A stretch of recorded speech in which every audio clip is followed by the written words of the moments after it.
Everybody, आज का हमारा लेक्चर एक बड़ा इंटरेस्टिंग लेक्चर है क्योंकि मेरा खुद इकोनॉमिक्स का बैकग्राउंड है। I was a masters MPhil in developmental economics और हमारा लेक्चर है इकोनॉमी ऑफ पाकिस्तान पे।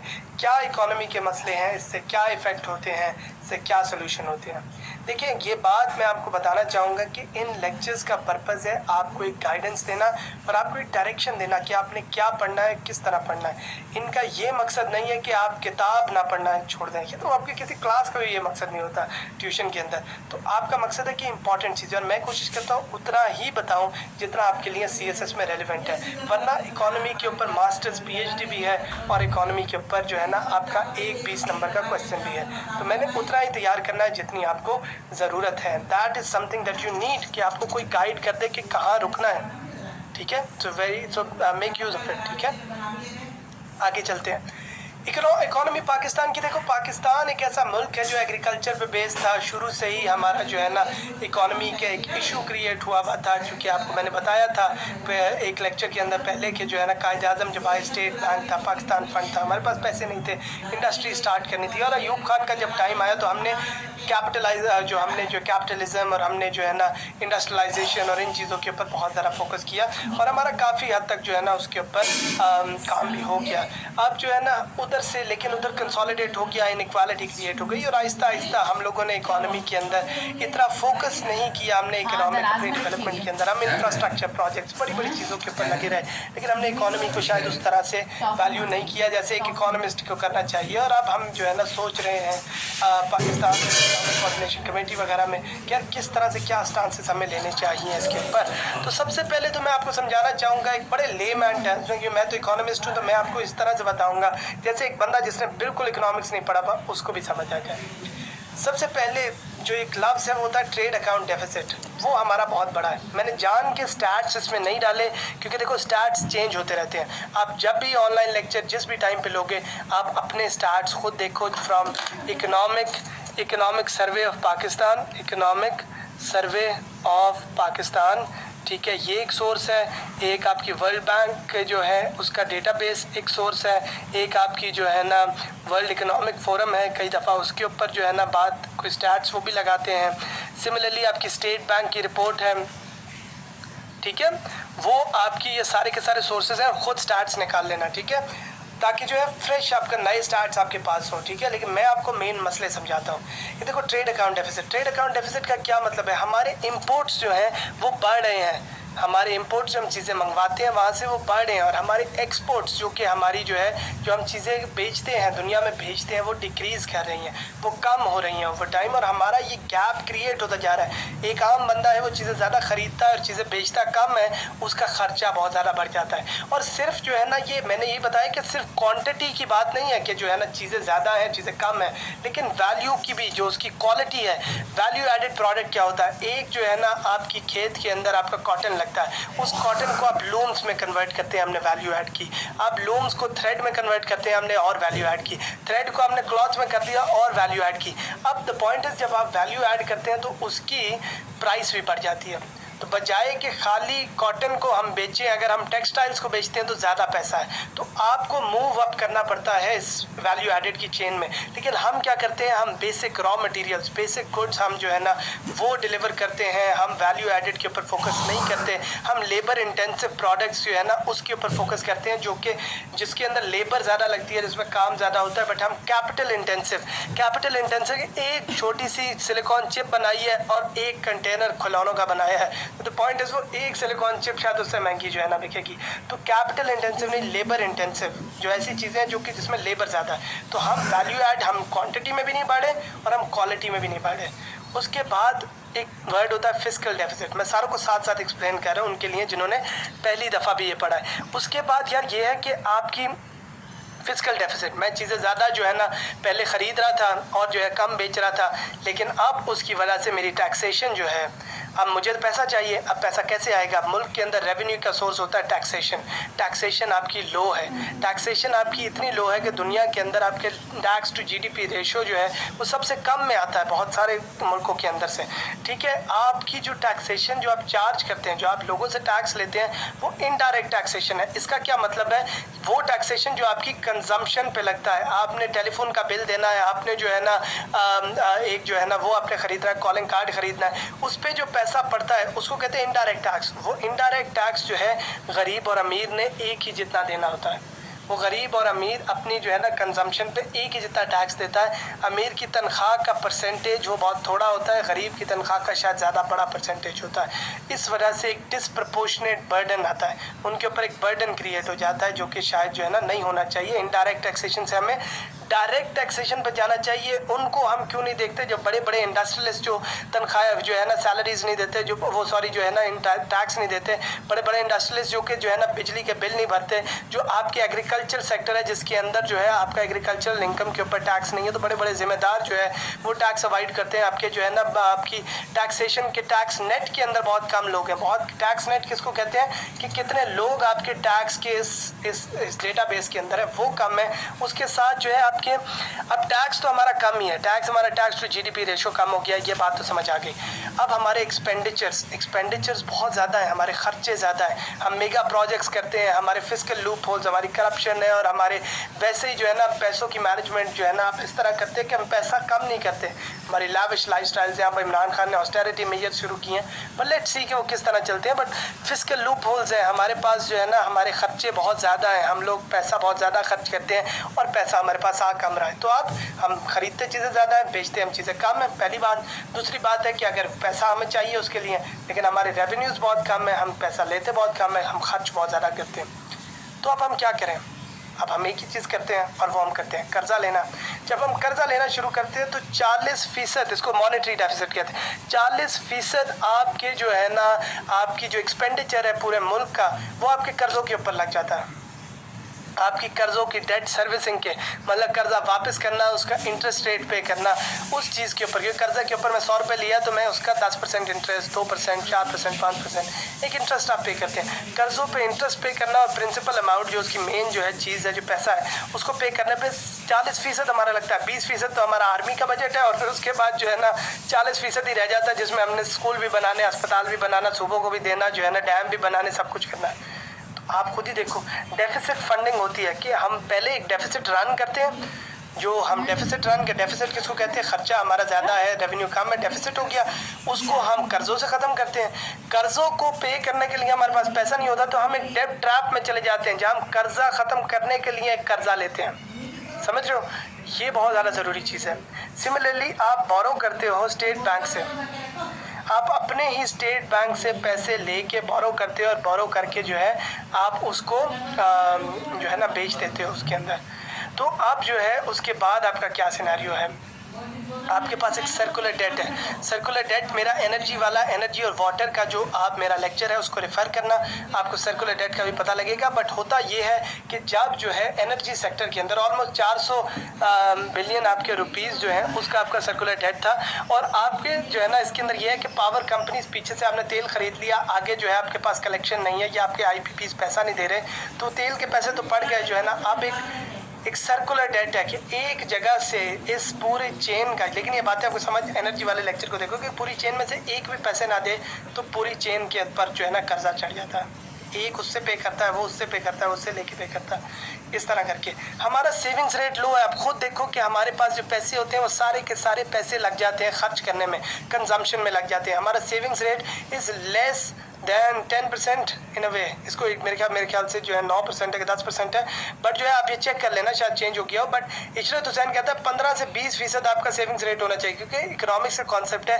जितनी सेविंग्स होंगी उतनी इन्वेस्टमेंट होंगी सोसाइटी के अंदर। तो आपका 15 से 20% आपका होना चाहिए, लेकिन हमारे खर्चे इतने ज़्यादा हैं। आप खुद गौर करो, 100 रुपये एक बंदे के ऊपर आता है, मैं तो कहूँगा शायद नेगेटिव है ये, 100 रुपये आता है, उससे 105 खर्च करता है 101 महीने का। बिजली के बिल है, सारा कुछ है, ज़िंदगी में महंगाई इतनी, इन्फ्लेशन बहुत ज़्यादा, इन्फ्लेशन महंगाई को कहते हैं, ठीक है। रिड्यूसिंग फॉरेन रिजर्व्स, जब हमारे पास कोई पैसे ही नहीं आ रहे थे तो हम क्या करते हैं कि हम फॉरेन रिजर्व्स जो है ना अपने यूज़ करते हैं। फॉरेन रिजर्व्स क्या होता है, जैसे एक बंदे का सेविंग्स अकाउंट नहीं होता, तो इसी तरह मुल्क का जो है फॉरेन रिजर्व्स होते हैं कि उसके अंदर उसके पास पैसे हैं। 20 बिलियन से शुरू हुआ था इसाक डार के टाइम पे, 18 बिलियन हुआ, 16 बिलियन हुआ, 14 बिलियन हो गया। आप पैसे निकालते हैं और मुल्क को इन्वेस्ट करना चाहता है, इन्वेस्टर इन्वेस्ट करना चाहता है, तो आपके फॉरेन रिजर्व्स को देखता है कि यार इनके पास पीछे इतना पैसा पड़ा है कि कल को अगर हम लोगों को इनको जो है इनको बेल आउट करना पड़े तो ये कर सकें। तो हमारे फॉरेन रिजर्व से हम पैसा निकाल रहे हैं क्योंकि ना पैसा आ रहा है, खर्च तो जा ही रहा है बस। तो वो एक इशू है हमारे पास, ठीक है। उसके बाद हमारी lack of documentation, informal economy, जो आपके लोग हैं, आंटी एक घर में बैठ के जो है खाना पका के जो है टिफिन बेचती हैं, सारों को कुछ नहीं आता। इवन जो है घरों के अंदर लोग सड़ाई कढ़ाई का काम करते हैं, ये आपकी इकोनॉमी का हिस्सा नहीं है। ये इसको इनफॉर्मल इकोनॉमी कहते हैं। स्मॉल एंड मीडियम एंटरप्राइजेस, ये छोटी छोटी कंपनियां, छोटे छोटे लोग जो कि इनफॉर्मल सेक्टर के अंदर काम कर रहे हैं, ये किसी खाते में नहीं आते, ये आपकी इकोनॉमी, आपकी जीडीपी का हिस्सा ही नहीं बनते, जो कि एक बहुत बड़ा मसला है। ब्लैक इकोनॉमी आपकी बहुत बड़ी है, कितना ज़्यादा आपका अंडरग्राउंड स्मगलिंग जो है ना आपकी इनफॉर्मल है जो है ना, आप उसके अंदर जो है चीज़ें बेच देते हैं, मनी लॉन्ड्रिंग, सारा कुछ, ये सारा कुछ डॉक्यूमेंट होना चाहिए। ये सारा कुछ मनी का फ्लो है, पैसा आ रहा है, बिजनेसेस चल रहे हैं, ये आपके जीडीपी का हिस्सा होना चाहिए। कोशिश करो कि लेके आओ इनको जो है उसके अंदर, इनफॉर्मल इकोनॉमी को तो ज़रूर लेके आओ। ब्लैक इकोनॉमी को कोशिश करो कि वो नॉर्मल आपकी फॉर्मल इकोनॉमी के अंदर आ जाए, ठीक है। करप्शन है, करप्शन के अंदर हम 117 जो है रैंक किए गए ट्रांसपेरेंसी इंटरनेशनल के ऊपर। को पता ही है कि करप्शन का एक बहुत बड़ा मसला है जहाँ से पैसा निकलता है। Lack of socio economic development, जिसके अंदर आपकी इलिटरेसी, एजुकेशन भी आती है और आपका सोशियो इकोनॉमिक डेवलपमेंट में एजुकेशन और हेल्थ केयर, ये दो चीज़ें आती हैं। तो आप लोगों पे तो इन्वेस्ट ही नहीं करते, आवाम पे तो पैसा ही नहीं लगाते। आवाम पे लगाओगे तो स्किल लेबर आएगा, skill labour, human capital skill labour को कहते हैं, तो आपका स्किल लेबर आएगा, और जब स्किल लेबर होगा तो आप अट्रैक्ट करोगे इन्वेस्टमेंट को, ठीक है। आपका वॉर ऑन टेरर और आपके एक्सपेंडिचर्स जो है वो आपके बहुत ज़्यादा है, खर्च आपकी टेररिज्म का जो है ना, वो कहते हैं ओवर 100 बिलियन डॉलर्स जो है ना, हमने एहसन इकबाल का फिगर था ये, 100 बिलियन डॉलर्स जो है हमने 100 बिलियन डॉलर्स हमने जो है ना टेररिज्म के अंदर लूज़ किए हैं। सिमिलरली एनर्जी का क्राइसिस है, बिजली नहीं है जो है ना, बिजली का मसला है। बिजली का आप मेरा लेक्चर देखना, आपको पता लगेगा मसला है क्या, बट जो है ना बिजली का आपका मसला है, वाटर का मसला है। पानी बंद हो गया तो आप agricultural sector, agro based economy को किस तरह चलाओगे। एनर्जी का मसला है तो आप अपनी इंडस्ट्रियों को किस तरह लगाओगे कि वो उनको जनरेटर लगाने पड़े, उनके पास इतनी बिजली नहीं है कि वो अपना काम कर सके। मैन्युफैक्चरिंग इंडस्ट्री पाकिस्तान से उठ के निकल गई है सिर्फ इसी वजह से क्योंकि यहाँ सिक्योरिटी नहीं है। और सबसे बड़ी बात है कि पॉलिटिकल इंस्टेबिलिटी है, कभी भी कुछ भी हो जाता है यहाँ जो है ना, तो इस वजह से इन्वेस्टर डरता है इस इंस्टेबिलिटी से कि मैं पैसा लगाऊंगा, कल को कोई भी कब्जा कर ले। मैं हुकूमत से बात की, हुकूमत बदल गई, अगली हुकूमत जो है ना वो रगड़ दे आपको कि तुमने नवाज हुकूमत से बात की थी तो अब तो पीटीआई का दौर है। कहने का मकसद है इन्वेस्टर डरता है इन चीज़ों से ना। उसके बाद हम देखते हैं कि इसका इफेक्ट क्या होता है। अगर इकोनॉमी के ये मसले हैं, ये इकोनॉमी का पूरा सवाल आपका तैयार हो रहा है कि इकोनॉमी जो है ना उसके मसले ये हैं, अब उसके इफेक्ट क्या हैं।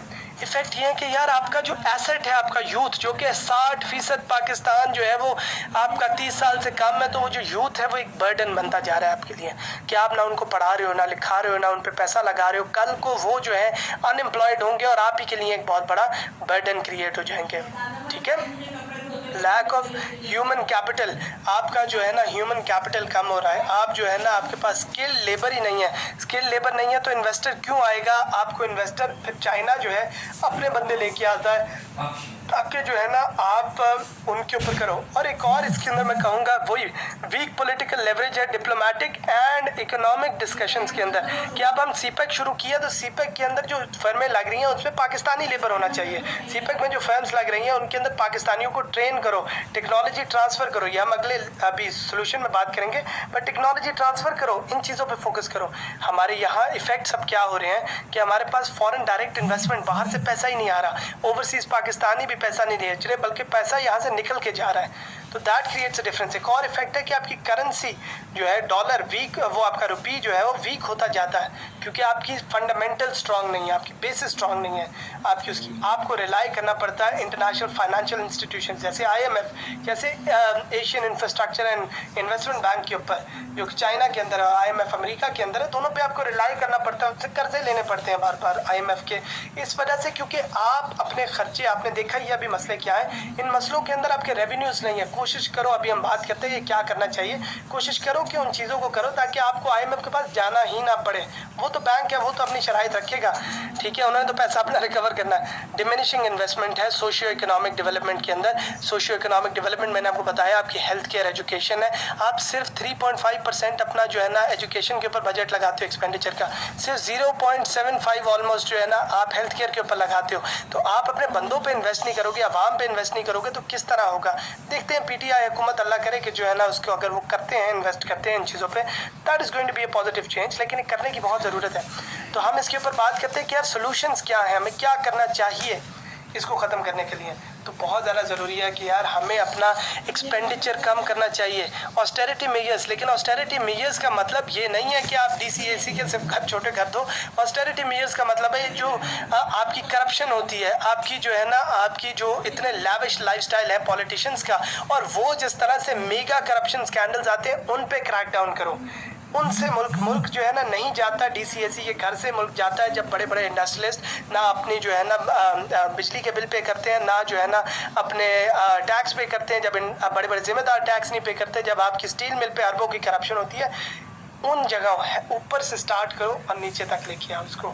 मेरिटोक्रेसी का सिस्टम लेके आओ, ठीक है, जिसके अंदर जो मेरिट के ऊपर बंदा है वो ऊपर आए, ठीक है। इन्वेस्टमेंट करो सस्टेनेबल डेवलपमेंट में, हेल्थ केयर और एजुकेशन के अंदर लोगों को जो है पढ़ाओ लिखाओ, उनकी हेल्थ केयर पर काम करो। जब लोग डेवलप होंगे, जब यूथ को आप जो है ना वैल्यू करेंगे, यूथ की ट्रेनिंग करेंगे, इसमें मैंने शायद लिखा है लोकल लिंकेजेस क्रिएट करो, वोकेशनल ये आ गया, वोकेशनल ट्रेनिंग आप करो, उनको सिखाओ कि किस तरह जो है सिलाई कढ़ाई जो है ना आपकी ड्राइविंग आपकी बाकी चीज़ें, ताकि उनमें स्किल्स आएँ। स्किल्स को डेवलप करो। सिर्फ मैथ्स पढ़ा के फ़ायदा नहीं होगा, सिर्फ नाम लिखने। आपकी लिटरेसी रेट की डेफिनेशन सिर्फ ये है कि जो बंदा नाम लिख सके वो आपकी लिटरेसी रेट के अंदर है। तो ये आपके जो है ना नहीं है, आपकी इसकी डेफिनेशन होनी चाहिए, तो इसके ऊपर आप फोकस करो। स्मॉल स्केल और मीडियम एंटरप्राइजेस जो हैं उनको आप कोशिश करो कि आप जो है उनको उठाओ, उनको अपने मेन स्ट्रीम में लेके आओ और उनको जो है आप डेवलप करो, ठीक है ना। आप कोशिश करो टैक्स कलेक्शन, मैंने आपको टैक्स में बताया कि डायरेक्ट टैक्सेशन पे फोकस करो, और टैक्स जो है इन बड़े बड़े लोगों से लो जो कि टैक्स नहीं पे करते आ रहे। टैक्स डायरेक्ट टैक्सेशन करो, आपकी जो इनकम के ऊपर आती है, ज़्यादा से ज़्यादा लोगों को फाइलर बनाओ, ज़्यादा से ज़्यादा लोगों को टैक्स नेट में लेके आओ। इन्फॉर्मेशन होगी आपके पास, शायद अभी आप जो है एमनेस्टी स्कीम देते हैं और फिर कहते हैं कि आ जाओ फाइलर के अंदर, इस वजह से ताकि फ्यूचर के अंदर ये लोग आपके डेटाबेस में रहेंगे तो इनकी जो भी ट्रांजैक्शंस होंगी होपफुली वो मॉनिटर हो सकेंगी। तो स्टेप बाय स्टेप प्रोसेस है, ठीक है। बड़े बड़े जो है आपके बिजनेसमैन वगैरह उनको देखो कि वो इसका करें। Value added, working on value added good, ये भी मैंने आपको बताया कि सिर्फ जो है ना नीचे आप थान ना बनाओ, जो है ना आप कोशिश करो टेक्सटाइल में जाओ, आप सिर्फ जो है ना लकड़ी ना बेचो, टिम्बर ना बेचो, आप उसके बैट बना के बेचो, जैसे सियालकोट में हम कर रहे हैं। आप सिर्फ ये ना करो कि आप जो है और इसके अंदर मैं एक और बात करना चाहूँगा कि जब हाँ ये जो अगला पॉइंट है कि लिंक्ड है ना, फॉरेन डायरेक्ट इन्वेस्टमेंट आपकी जो है ना जब आती है, अट्रैक्ट करो फॉरेन डायरेक्ट इन्वेस्टमेंट को और कोशिश करो लोकल लिंकेजेस क्रिएट करो कि उधर के बंदे, मैं बताता हूँ इसका मकसद, कि उधर के बंदे जब आके यहाँ जो है आपकी फैक्ट्रियाँ लगाते हैं तो उनको कहो कि एक लेबर का एक परसेंटेज पाकिस्तान का होना चाहिए ताकि आप अपनी अनएम्प्लॉयमेंट को रिड्यूस कर सको। आप कहो कि वो टेक्नोलॉजी ट्रांसफ़र करेंगे हमारी लोकल फर्म्स को ताकि आप टेक्नोलॉजिकल ट्रांसफ़र जो है ना क्रिएट करो। आप ये कहो कि जो है ना आप करप्शन रेड टेप को कम करो ताकि जो है लोग बाहर से अट्रैक्ट हो। आप कोशिश करो कि सीपेक के अंदर आप उनको टैक्स एग्जम्पशंस दे रहे हो, आप उनको जो है ना जगह खरीदने के ऊपर दे रहे हो, आप उनको जो है ना बिल्ड एंड ट्रांसफ़र, उसको कहते हैं BOT model, build operate and transfer. इसका मतलब है बना लो, बना के ऑपरेट करो, जो उधर से पहले 10-15 साल में पैसा आता है वो आप लोग उसके अंदर से काट दो और उसके बाद पाकिस्तान के पास आ जाएगा ताकि हमारी प्रॉपर्टी रहे। इवेंचुअली वो हमारी चीज़ें होनी चाहिए, इवेंचुअली हमें डिप्लोमेटिक लेवरेज में जाना चाहिए, इकोनॉमिक लेवरेज में जाना चाहिए जब हम उनसे बात करते हैं, ठीक है। इतनी रीजनल कनेक्टिविटी करो अपनी जो है ना, अपने आप कासा टैपी, ठीक है, ये चीज़ें आप पढ़ लोगे, इनको आप गूगल पे सर्च कर लो, विकिपीडिया देख लो। कासा, टैपी जो है ना, इन टाइप के जो है ना IPPs, ईरान पाकिस्तान पाइपलाइन, इस टाइप के प्रोजेक्ट्स को आप सपोर्ट करो, जो है ना, देखो कि कहाँ कहाँ अपॉर्चुनिटीज़ हैं और पैसा लेके आओ, और जो पैसा इधर आए कोशिश करो कि अपनी आवाम पे वो पैसा खर्च हो। That is very very important. Tax लो तो आवाम पे खर्च करो, आपका वैल्यू एडेड गुड्स लो ताकि आपके मुल्क की जो है ना वो बढ़े, और अपने खर्चों को कम करके अपने रेवेन्यूज़ को बढ़ाने की कोशिश करो ताकि कर्जा हम अपने ऊपर से उतरवाएं, क्योंकि जब भी आप IMF और AIIB के पास जाएंगे वो आपको कोई ना कोई शराइत देंगे, ठीक है, वो तो बैंक है। तो अब आप ये करो कि इन सारी चीज़ों को आप साथ साथ ज़रूर बुक से पढ़ा करो। आप साथ साथ वो ग्रीन जहांगीर वर्ल्ड टाइम्स की बुक है, शमशाद अहमद की बुक है, इकोनॉमी के ऊपर कोई आर्टिकल मिलता है, कोई लेक्चर मिलता है, कोशिश करो उसको पढ़ो, और जो है आपकी इस तरह से इकोनॉमी वाला मसला काफ़ी हद तक रिजॉल्व हो जाता है, ठीक है। तो that is my lecture for today for economic, जो है ना वो, इसमें हमने कॉजेज़ भी बताई, इफेक्ट्स भी बताए, सोल्यूशन भी बताई, सारे डायमेंशंस इकोनॉमी के कवर कर लिए हैं, और जो है ना होपफुली वो आपका सवाल निकाल देगा, ठीक है। Best of luck and stay tuned.